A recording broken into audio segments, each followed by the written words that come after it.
মোট ৯টি বিয়ে করেছেন মিসবাহ। নেই কাবিননামার রেজিস্ট্রেশন, আদালতে মামলা পঞ্চম স্ত্রীর।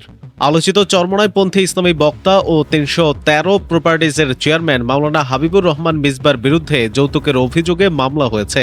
তার পঞ্চম স্ত্রী মোসাম্মদ হুমায়রা জান্নাত যৌতুক নিরোধ আইন ২০১৮ এর ৩ ধারায় এই মামলা করেন। মামলাটি আমলে নিয়ে তার বিরুদ্ধে সমন জারির আদেশ দিয়েছেন আদালত। বৃহস্পতিবার দুপুরে ঢাকার চিফ মেট্রোপলিটন ম্যাজিস্ট্রেট আদালতের ৮ নম্বর আদালতে মামলাটি করা হয়। মামলাটি মেট্রোপলিটন ম্যাজিস্ট্রেট মোহাম্মদ এহসানুল ইসলামের আদালতে বিচারাধীন। বাদীপক্ষের আইনজীবী সুপ্রিম কোর্টের অ্যাডভোকেট ও সাবেক সহকারী attorney general ABM Ibrahim Khalil বিষয়টি নিশ্চিত করেছেন।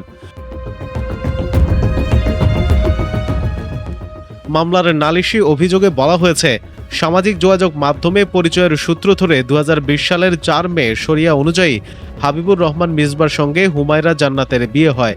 তাদের দাম্পত্য জীবনে ২০২৫ সালের ২১ জানুয়ারি আফরাদ মিসবাহ নামে একটি পুত্র সন্তানের জন্ম হয়। বাদীর অভিযোগ, বিয়ের সময় মিসবাহ তার আগের ৪টি বিয়ের তথ্য গোপন রাখেন। পরে হুমায়রা জানতে পারেন তাকে ছাড়াও মিসবাহ মোট ৯টি বিয়ে করেছেন। এসব বিয়ের কোনোটি কাবিননামা বা বিবাহ বন্ধনের মাধ্যমে সম্পন্ন হয়নি। ঘটনার পর হুমায়রা জান্নাত যাত্রাবাড়ী থানায় মামলা করতে গেলে থানা কর্তৃপক্ষ তাকে আদালতে মামলা করার পরামর্শ দেয়। পরে তিনি আদালতে এসে নালিশি মামলা করেন। আদালত অভিযোগ আমলে নিয়ে আসামির বিরুদ্ধে সমন জারি করেন। এ বিষয়ে বাদী পক্ষের আইনজীবী অ্যাডভোকেট এবিএম ইব্রাহিম খলিল আদালত চত্বরে সাংবাদিকদের বলেন, মাওলানা হাবিবুর রহমান মিসবার বিরুদ্ধে আমার মক্কেল হুমায়রা জান্নাত যৌতুকের অভিযোগে মামলা করেছেন। মামলাটি আদালত আমলে নিয়ে আসামির বিরুদ্ধে সমন জারি করেছেন। বাদী হুমায়রা জান্নাতের সঙ্গে হাবিবুর রহমান মিসবাহ পরিচয় হয় তার ওয়াজ মাহফিল ও সামাজিক যোগাযোগ মাধ্যমে প্রকাশিত বক্তব্যের মাধ্যমে। পরে ফেসবুকে যোগাযোগের সূত্র ধরে তাদের পরিচয় বাড়ে। এক পর্যায়ে হুমায়রা জান্নাতকে যাত্রাবাড়িতে নিজের বাসায় নিয়ে যান মিসবাহ। বাদীর অভিযোগ অনুযায়ী বিয়ের আগে তাদের শারীরিক সম্পর্ক হয়। পরে তারা বিয়ে করেন এবং তাদের একটি সন্তান রয়েছে। আইনজীবীর দাবি, মামলার আবেদনে হাবিবুর রহমান মিসবার একাধিক বিয়ের বিষয় উল্লেখ করা হয়েছে। বাদীর অভিযোগ অনুযায়ী হুমায়রা জান্নাত তার পঞ্চম স্ত্রী। এরপরও তিনি আরও ৪টি বিয়ে করেছেন। এই হিসেবে তার মোট ৯টি বিয়ের তথ্য পাওয়া গেছে বলে দাবি করা হয়েছে। একই সঙ্গে একাধিক নারীর সঙ্গে পরকীয়ার অভিযোগও রয়েছে। হাবিবুর রহমান মিসবাহ নিজেকে ইসলামী বক্তা ও ধর্মীয় জ্ঞানদাতা হিসেবে পরিচিত করেছেন। তিনি বিভিন্ন ওয়াজ মাহফিলে বক্তব্য দেন। তার বক্তব্য শুনে অনেক সাধারণ মানুষ, বিশেষ করে নারীরা তার প্রতি আকৃষ্ট হন। বাদীর অভিযোগ অনুযায়ী ধর্মীয় প্রচারের পরিচয়কে কাজে লাগিয়ে তিনি বিভিন্ন নারীর সঙ্গে সম্পর্ক তৈরি করেছেন। আইনজীবীর দাবি, হাবিবুর রহমান মিসবাহ একাধিক বিয়ের পেছনে আর্থিক বিষয়েও ভূমিকা রাখতে পারে।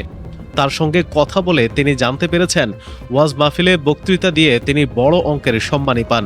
বিভিন্ন জায়গায় তার নিজস্ব যোগাযোগ ও ব্যবস্থাপনাও রয়েছে। এই অর্থ ব্যবহারের একটি কারণ হিসেবে তিনি একের পর এক বিয়ে এবং নারীর প্রতি দুর্বলতার বিষয়টি উল্লেখ করেছেন বলে দাবি করেন আইনজীবী। অ্যাডভোকেট ইব্রাহিম খলিল বলেন, বাদীর অভিযোগের ভিত্তিতে আদালতে যৌতুকের মামলা করা হয়েছে। মেট্রোপলিটন ম্যাজিস্ট্রেট এহসানুল হক মামলাটি আমলে নিয়ে সরাসরি সমন জারি করেছেন।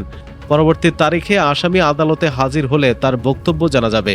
তিনি আরও বলেন, হাবিবুর রহমান মিসবাহ কাবিন না করেই বিয়ে করেছেন বলে অভিযোগ রয়েছে। তাদের সন্তানও রয়েছে। এ বিষয়ে ভুক্তভোগী ও তার পরিবারের সঙ্গে পরামর্শ করে পরবর্তী আইনি পদক্ষেপ নেওয়ার কথা ভাবছেন তারা।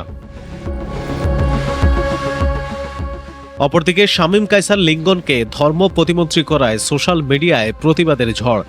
গাইবান্ধা ৪ আসনের সংসদ সদস্য মোহাম্মদ শামীম কায়সার লিঙ্কনকে ধর্ম বিষয়ক মন্ত্রণালয়ের প্রতিমন্ত্রী হিসেবে নিযুক্ত করার খবর প্রকাশের পর থেকেই সামাজিক যোগাযোগ মাধ্যম ও দেশের আলেম ওলামাদের সর্বস্তরে তীব্র ক্ষোভ ও অসন্তোষ দেখা দিয়েছে। দেশের সংখ্যাগরিষ্ঠ মুসলমানদের ধর্মীয় ভাবাবেগ ও আকিদাগত ঐতিহ্যের কথা বিবেচনা না করে এমন বিতর্কিত নিয়োগ প্রদান করা হয়েছে বলে সামাজিক যোগাযোগ মাধ্যমে সরব প্রতিবাদ জানাচ্ছে সর্বস্তরের তাওহিদি জনতা। সামাজিক মাধ্যমে অভিযোগ উঠেছে, নবনিযুক্ত ধর্ম প্রতিমন্ত্রী আহলে হাদিস বা সালাফি মতাদর্শের একজন উগ্রপন্থী ব্যক্তি। বাংলাদেশের প্রায় ৯০% মানুষ আহলে সুন্নাহ ওয়াল জামাত এবং হানাফি মাযহাবের অনুসারী। হানাফি আকীদা ও বিশ্বাসের সঙ্গে আহলে হাদিস মতাদর্শের মৌলিক সাংঘর্ষিক পার্থক্য বিদ্যমান। ফলে এমন একজন ব্যক্তিকে ধর্ম মন্ত্রণালয়ের সংবেদনশীল পদে বসানোকে দেশের সিংহভাগ মানুষের ধর্মীয় অনুভূতিতে সরাসরি আঘাত হিসেবে দেখছেন আলেম ওলামারা। নেটিজেন ও ইসলামী বক্তাদের মতে, যেখানে বিএনপির সরকার গঠনে জমিয়ত উলামায়ে ইসলাম বাংলাদেশ সহ হানাফি ঘরানার বিভিন্ন ইসলামী সংগঠনের অসামান্য অবদান রয়েছে, সেখানে তাদের মতামতকে তোয়াক্কা না করে এই সিদ্ধান্ত গ্রহণ করা অনভিপ্রেত। প্রয়োজনে অনির্বাচিত বা কওমি অঙ্গনের গ্রহণযোগ্য কাউকে এই দায়িত্ব দেওয়ার জোর দাবি উঠেছে। মুফতি রেজাউল করিম আবরার এক সভায় তার ক্ষোভ প্রকাশ করে কঠোর হুঁশিয়ারি দিয়ে বলেন, আপনারা ধর্ম প্রতিমন্ত্রী বানিয়েছেন, আমি ধর্ম প্রতিমন্ত্রী বানানো নিয়ে সমালোচনা করছি না। তিনি একজন কঠোর লামাযহাবী। তাকে ধর্ম প্রতিমন্ত্রী বানানোই সমস্যা নাই, কিন্তু যদি আমাদের ইসলামিক ফাউন্ডেশনের কোনো বইয়ে অথবা আমাদের দেশে আবহমান কাল থেকে হাজার বছর থেকে যে নামাজ ও ইবাদত চলে আসছে, এগুলো যদি পরিবর্তন করার চেষ্টা করেন, মাননীয় প্রধানমন্ত্রী আপনার দৃষ্টি আকর্ষণ করছি, জাতীয় মসজিদের সবার আগে জাতীয়ভাবে বাহাস হবে ইনশাআল্লাহ। আমাদের নামাজ ও ইবাদতকে জাল প্রমাণ করার অধিকার কারণেই হাজার বছরের প্রচলিত আহলে সুন্নাহ ওয়াল জামাতের উপর আঘাত হানলে বাইতুল মোকাররমে বাহাসের মাধ্যমে সমাধান হবে। শফিকুল ইসলাম প্রধান নামে একজন সামাজিক যোগাযোগ মাধ্যমে এক জরিপের আহ্বান জানিয়ে লেখেন, জরিপে অংশগ্রহণ করুন। 1. লিংকন নামটি বিধর্মী নাম। 2. সে কট্টরপন্থী সালাফি লোক। 3. বাংলাদেশে সালাফির সংখ্যা 4 থেকে 5%। উক্ত জরিপে অধিকাংশ ব্যবহারকারী লিংকনের ধর্ম প্রতিমন্ত্রী হওয়ার বিপক্ষে মতামত প্রকাশ করেছেন। আব্দুল্লাহ জুবাইর নামে অপর এক ব্যবহারকারী আক্ষেপ প্রকাশ করে লেখেন, লিংকন হচ্ছে আকরামুজ্জামান স্বীকৃত গোস্তাকে রাসূল, সবচেয়ে খতরনাক আহলে হাদিস শায়খদের একজন সে। কোনো দুষ্ট লোক যদি কারো প্রশংসা করে, আমি স্বভাবতই তার নিন্দা করি। অতএব এই আহলে হাদিস লিংকনের প্রতিমন্ত্রী হিসেবে যোগদানের নিন্দা জানিয়ে রাখলাম।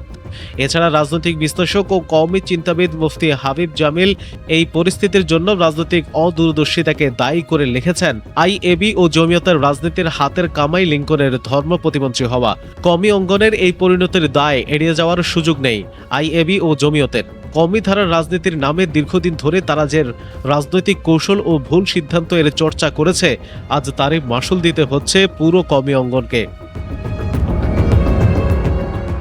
সমাজের প্রভাবশালী শ্রেণীর সঙ্গে কওমি অঙ্গনের সুসম্পর্ক তৈরি না হওয়ার সুযোগেই আজ একজন আহলে হাদিস ঘরানার মানুষ এই পদে আসীন হতে পেরেছেন। এটি কেবল একজনের উত্থান নয়, কওমি রাজনীতির দীর্ঘদিনের ব্যর্থতার আয়না স্বরূপ। এদিকে প্রতিবাদের অংশ হিসেবে গাজী শাহাদাত হোসেন নামে এক ব্যবহারকারী সামাজিক যোগাযোগ মাধ্যমে মন্তব্য করেছেন, ইসলাম থেকে পথভ্রষ্ট উগ্রবাদী সালাফি ধর্মের অনুসারী লিংকনকে ধর্ম প্রতিমন্ত্রী করে প্রধানমন্ত্রী তারেক রহমান 80% জনমত হারালেন।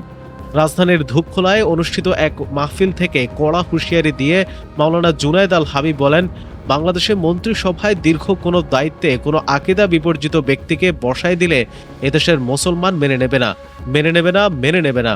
তার এই বক্তব্যটি সোশ্যাল মিডিয়ায় মুহূর্তেই ভাইরাল হয়। এর আগে লিংকনকে প্রতিমন্ত্রী করার প্রতিবাদ জানিয়ে সরকারের কাছে নিয়োগ পুনর্বিবেচনা ও বাতিলের আহ্বান জানিয়েছে হেফাজতে ইসলাম বাংলাদেশ, সারসিনা দরবার শরীফ, সম্মিলিত ওলামা মাশায়েখ বাংলাদেশ, বাংলাদেশ ইসলামিক ফ্রন্ট, আহলে সুন্নাত ওয়াল জামাত এবং খতমে নবুয়ত সংরক্ষিত কমিটি বাংলাদেশ।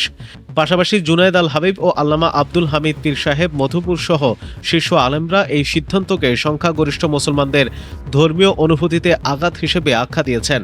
তাদের মতে কওমি ও সুফিবাদী ঘরানার অবদান উপেক্ষা করে ধর্মীয় সংবেদনশীল পদে বিতর্কিত ব্যক্তিকে বসানো আত্মঘাতী। প্রয়োজনে কওমি আলেমদের মধ্য থেকে অন্য কাউকে এই দায়িত্ব প্রদান করে উলামায়ে কেরামের আস্থা ও ধর্মীয় সম্প্রীতি বজায় রাখা উচিত। প্রিয় দর্শক, আপনার কাছে কি মনে হচ্ছে? ধর্ম প্রতিমন্ত্রী হিসেবে লিংকনকে দেওয়া কি ঠিক হয়েছে নাকি ঠিক হয়নি? অবশ্যই কমেন্ট করে জানিয়ে দিন এবং প্রতিদিনের খবরাখবর সবার আগে পেতে নতুন বাংলাদেশ চ্যানেলটি সাবস্ক্রাইব করে পাশে থাকা বেল আইকনটি প্রেস করে রাখুন। ধন্যবাদ সবাইকে।